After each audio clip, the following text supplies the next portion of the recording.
What's up, guys? Welcome to our channel, Honest Hockey Takes. I'm Hohen and this is Scott, and today we will be talking about the Week 6 recap. Yeah, before we do that though, we're going to give you our 3 stars of the week. 3 people who we felt really stood out this week and carried their teams. And as our 3rd star, we have Jordan Binnington from the St. Louis Blues. Now this team's been up and down all over this year, but this week they were nothing but up. They won 4 games, and Binnington himself went 3-0 with a .943 save percentage and a 2 goals against average. So, I mean, he was doing his job to get this team back in it. And our 2nd star we have this week is Matthew Tkachuk from the Florida Panthers. The Panthers had kind of a piss poor week, but it had nothing to do with this guy. Matthew Tkachuk was all over the ice, making plays, played 4 games, and ended up with 8 points. I mean, we got to give the guy props for that. He tried to do what he could. Team just wasn't there. And our 1st star of the week, and I don't think it was even remotely close this week because this guy just went off. And that is Sidney Crosby from the Pittsburgh Penguins once again. My gosh, this week was special. Crosby played 4 games, had 4 goals and 7 assists for 11 points. And then the team won 3 of their 4 games. This was like a hard carry. This guy must have heard our earlier video where we called him out and said he's got to be a little better when we talked about the Penguins. And he just came out flying. Almost 3 points a game this week for Sid. So congrats, Sid. And now I am going to present the big winners of this week. And at number 1, we have obviously the New Jersey Devils. They won 12 in a row. It just seems like they never stop losing. I mean, there's nothing more to say about this team anymore. I mean, we made a whole video about this team, so go check it out if you can. But yeah, generally speaking, this team is crazy. Yeah, no, Hohen's right. We had a video specifically dedicated to this when they had won 10 straight. And I mean, it hasn't stopped. The only thing I'll say added on to what Hohen said is that it was a nice test to see this team beat the Toronto Maple Leafs, which is a team that both of us had predicted basically top 2 in the standings of the East this year. So beating the Leafs was a real impressive thing for the Devils this week. Awesome. And then the second team that we have would be the Tampa Bay Lightning. I really like this team. I always like the Tampa Bay Lightning. They're fun to watch. Yeah, I love Vasilevsky. I love Nikita Kucherov. I mean, and those guys popped off. Nikita Kucherov and Stamkos played great. They went 3-0 this week, 4-0 on a 4-winning streak, and they beat teams like Calgary Flames, which was huge, 4-1. Yeah. They beat Nashville Predators, which is pretty good. I mean, Nashville's, yeah. And they're a solid team. Yeah. They're a competitive team, right? Competitive team, yeah. For me, beating Calgary 4-1 was probably the most impressive thing this week for Tampa because it really showed their dominance against a team that's actually a pretty good roster in Calgary. And the 2 biggest takeaways I have from Tampa right now, especially this week, is Mikhail Sergachev, first off. So right now it looks like they're trying to transition him into the number 1 role over Victor Hedman. They've been giving him the power play 1 now, which is like a game changer for stats. I mean, Sergachev is putting up so many power play points ever since being given this opportunity. And he's been over a point per game this week. Like, it's kind of crazy right now what he's doing out there. And also Nikita Kucherov. This is a guy, I mean, what more can we say about Kuch? I mean, he's been a Hart winner. He's been an Art Ross winner in the past. But I mean, I feel like still, even despite how good he's been and how good he's been in the playoffs too, all these guys like Draisaitl, McDavid, they're getting all this attention. Kucherov has 25 points in 17 games as well, guys. We can't leave this guy out of the conversation. He is still an absolute dominant force in this league. And also the win against the Dallas Stars. Dallas Stars is one of the top 5 teams in the league, I believe, right? Yeah, no, yeah. For sure. So the fact that they were able to beat that team was pretty good as well. So, for me, it was scoring 5 against the Stars is hard to do. Yeah. Not many teams do that. Yeah. So, yeah, that brings me to my 3rd team of the biggest winners, and that would be obviously the St. Louis Blues. Man, this team went through like this crazy losing streak, and this now team's bipolar. All of a sudden, they're like on the craziest winning streak. And it's, in a way, it's kind of good to see because we both kind of had this team in the top 2 in the Central Division. Whether they're gonna get there now, or whether they're gonna get there or not, we don't know about that. But at the same time, I mean, it looks good that everyone's firing on all cylinders again. Jordan Kyrou looks like Jordan Kyrou. Jordan Binnington actually looks like a Jordan Binnington, like a good one. So they got a lot of players. Buchnevich had a great game last game. Yeah, this is kind of wild because this is like the one team I think that's been on our biggest winners list twice and our biggest losers list twice. Yeah. Like, this team has no consistency when it comes to their streakiness. They'll go and they'll win like 4 straight, then they'll lose 6 straight, then they'll win 4. Like, this is a very weird team, and expect in the near future for us to talk a little more in depth about it, but they're kind of inconsistent to say the least. but I definitely was impressed with especially Jordan Kyrou, and Ryan O'Reilly's bounce back too has been really nice this week. And the last one for the biggest winners for this week will be the Pittsburgh Penguins. The Pittsburgh Penguins played 4 games this week. I believe they went 3-1. Chris Letang finally started to look better as the games get further into the season, like as they play more games. Crosby, obviously, we already talked about him, the 3 stars. It looks like absolutely crazy. He looks like he wants to be the best player in the world. People are like, "Oh, who's this McDavid guy?" Nah, I gotta show the world who is the best player of all time for the last 10 years.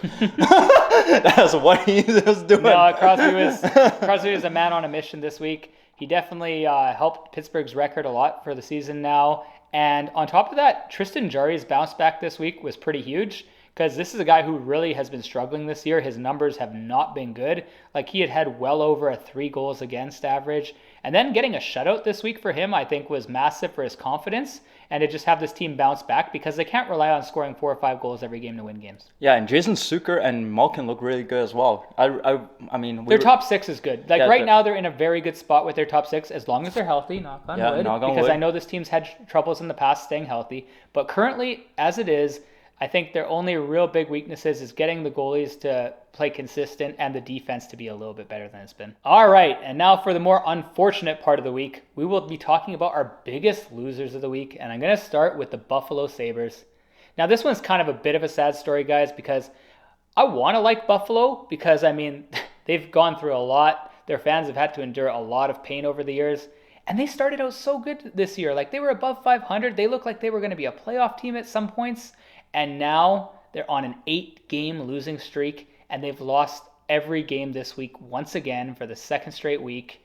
And it's not looking good. And a lot of that is not necessarily due to their ability to score goals, because, we've all seen how good Tage Thompson can be, and Tuck and some of these other guys out there, and Dahlin having an amazing offensive year.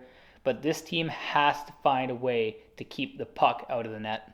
Yeah, we've been saying this over and over and over again. It's like, in a way, it's kind of surprising but not surprising that they're in this position, because they didn't do anything with the goalie position. Like, their goalie sucks. Like, you look on paper and you see Eric Comrie and old Craig Anderson. Like, I know the guy in his prime was great, but we're talking about like 40-year-old Craig Anderson here.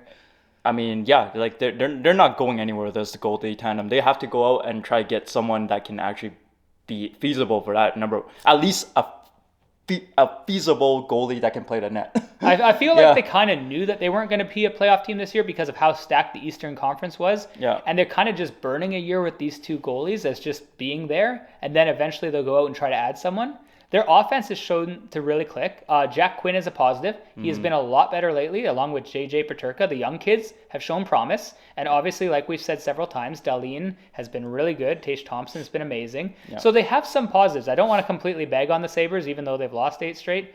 But they got to really step it up. One thing I want to add about the Buffalo Sabres, when they lost that defensive defenseman to the injury, the Swedish kid, Samuelsson. Man, that defense looks so bad now. No, you see why they paid him over $4 million now for Samuelsson for 8 years, because he adds something that they don't currently have. Yeah, and it allows he actually really allows Dahlin play his game, because he when he plays with Dahlin's comfortable that Samuelsson's gonna be back there, kind of be defensive, and which allows Dahlin to be more offensive. But now he has to look at both sides. Yeah, it's good. It's really nice to have a pair when you're a defenseman, to have a pair of one more offensive-minded guy, along with a true stay-at-home defenseman type style, so you can actually make it work. And it's not clearly working right now for Buffalo. They're not stopping a lot of chances. Next up, we have the Chicago Blackhawks, who went 0-4 this week. This is once again a team that we have talked about a little bit, and how we were surprised how well they were doing with the band of misfits and like players they went out and added for like short-term contracts. Like, they went out and added guys like Max Domi and several other free agents, but it really kind of hasn't held the test of time. They've definitely fallen off this week, especially going 0-4, and it's a bit of everything. They really don't have the offense to score a ton of goals, but they also don't have the goaltending and the defense to keep the puck out of the net. So it's kind of, they got like holes all around, and I think this is just going to end up becoming a more common theme as the year goes on. And I think they're going to have to definitely repair it through the draft over the next few years. This is exactly what they were expecting anyways. Like, the GM pretty much made this team, designed this team to tank this year. They fought against it for a while, but now it's starting to show. Yeah, it just really shows that they just don't have that. They don't have that firepower to continue. That goalie is trash. It's not even. I feel bad for the players that are there because it's not their fault. It's not their fault. I still really love Sam Lafferty. I still really love Jason Dickinson. These guys are good players. They still had really nice seasons. For what they're brought in to do as a penalty killer and pretty much playing on the bottom six. These guys are doing exactly what they're supposed to do, but. They lost too many. You just trade away Alex DeBrincat, who was the perfect sniper for Patrick Kane. I mean, who's Patrick Kane going to play with now, huh? You're going to play with Andres Athanasiou? Max Domi? Yeah, it's not going to work. These guys are so bad. It's sad, but I'm honestly, I would say overall, even though they went 0-4 this week, I would say I'm impressed with this team's compete level. They do still put in a really nice effort. It's clear that they're not trying to actively tank. It's just their roster's horrible. Yeah, nothing they can do about it, honestly. Yeah, sad. This one pains me to say, but the next big loser I have on my list is my own Washington Capitals. Now, this team has been decimated by injury, and I'm not just trying to make a bunch of excuses here. It's true. They don't have most of their starting lineup they were expecting to have. They don't have TJ Oshie for most of these games. They don't have Backstrom, obviously. They don't have Tom Wilson. And you can just tell this team lacks firepower.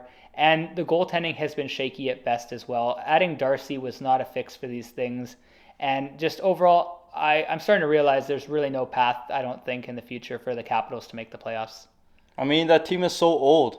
That's the other thing. They're old. They haven't done a lot with the roster. I mean, the window is kind of closed after winning in 2018. We had maybe probably 2 years after that to win again, and now it's just not realistic. You know that TJ Oshie injury is the least surprising news of ever. Yeah, because I know he gets he gets hurt just waking up in the morning. Yeah, just waking up in the morning. Oh, my wrist is broken. And by the way, guys, TJ Oshie as a Caps fan is probably my absolute favorite Capital. I know Ovechkin's obviously right up there too, but TJ Oshie, I love the guy. Yeah. But he just can't stay healthy. It's impossible. It does not happen. Also, guys like what's his face, Nicholas Backstrom.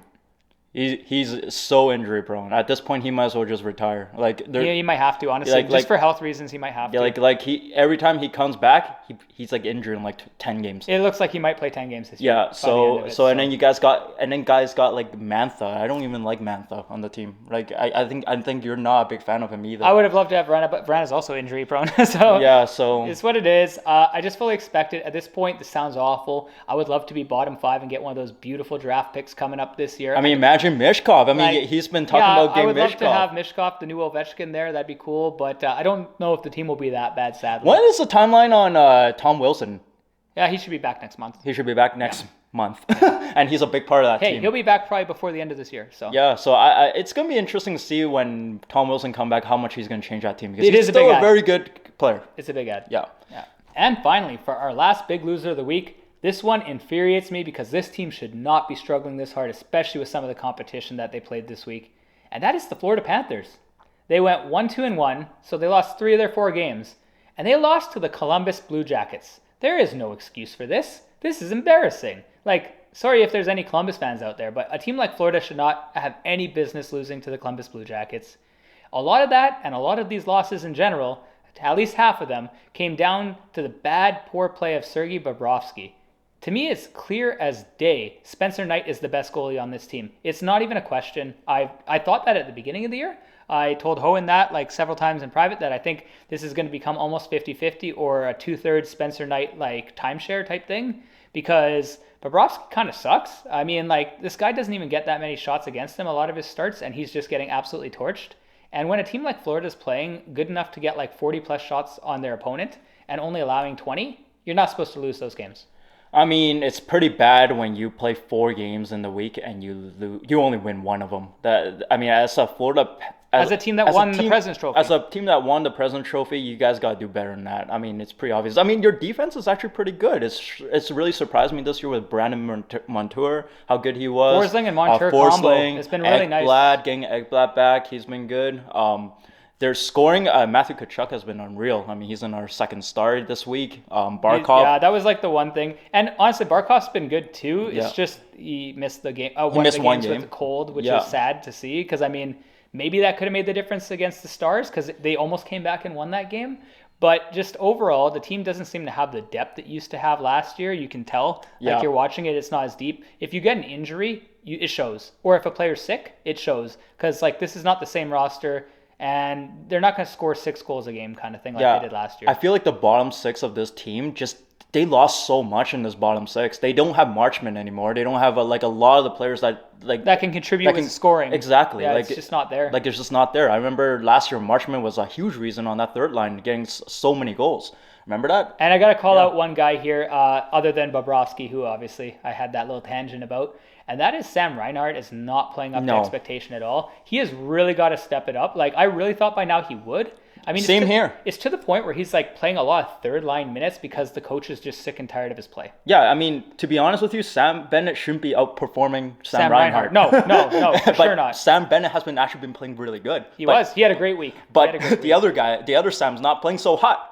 Tell the other Sam, you gotta do better. They got to find a way to get him back in the top 6 and get some chemistry with someone going, whether it's Lundell or whether it's with even if they play him with a Colin White or something. This team needs to get some chemistry going really fast because they can't keep losing like 3 games out of 4. No, I don't know what's up with all the Reinhardts. Alrighty, and finally to wrap it up, I'm just going to go over our weekly rookie watch where I'm going to talk to you guys about 3 rookies who really stood out this week compared to their peers. And number 1, I have Kent Johnson from the Columbus Blue Jackets. Now, we talked about Kent Johnson a little bit at the beginning of the year before the season started when we did our rookie preview as one of the guys who could be an impact player to watch. And it's because this team really doesn't have a lot of centers. And lately, Kent Johnson's actually been getting the opportunity to play some decent minutes and get some power play time on this team. And it really paid off. I mean, the guy played 4 games this week. He had a goal and 2 assists for 3 points. I mean, for a rookie getting 3 points in 4 games, you're happy with that all the time. It's amazing. He's looked comfortable out there. He still hasn't played like that 19, 20 minutes a game type thing, and he probably won't this year. But it's a nice development for a team that's really struggling like the Columbus Blue Jackets. And number 2 on my list, I have Jake Sanderson from the Ottawa Senators again. And what's so special about this week for Jake Sanderson is this was his first true test as an NHL player. Thomas Chabot was out injured. He had a concussion. He did not play a single game this week. So it was all Jake Sanderson time. This guy led all of the defensemen on Ottawa in minutes. He was playing about 25 minutes a game, which is insane for a young kid, right? And he was logging pretty good power play. Like he looked really good out there. He was moving the puck. I don't find him as offensively talented as Chabot. Like he doesn't have that same charisma with the puck, but his skating and his edge work is amazing. And he got 2 assists in 3 games this week. So, I mean, for a more well-rounded defensive defenseman, it was really impressive to see. And he did well with the time and the opportunity he was given. And third off, now this was a surprise to me because I had never heard about this guy in my life. Kind of a cool story. We have from the Nashville Predators, Juuso Parssinen. Now, this guy was a 7th round pick in 2019. This is the main reason why I had no idea really who this guy was until this week. I don't even know who this guy is. He hadn't played any previous NHL games, and this guy just jumped into the top 6, was playing some power play time, and he put up a point per game this week. He was unreal. The guy had 4 points this week as a rookie, basically 7th round pick off the streets for Nashville. And he might be what they need to kind of turn that offense around because that offense has been struggling. So I was very impressed to see this, and I'm kind of intrigued. I kind of want to watch this kid a bit now. I might have to turn on some Nashville games this week because this could get quite spicy. So that is all we have for this week's review and recap. If you like this video, please consider giving it a like and subscribe, and leave a comment in the comment section below, and we will see you guys in the next video. All right, take care, guys. Take care. Bye.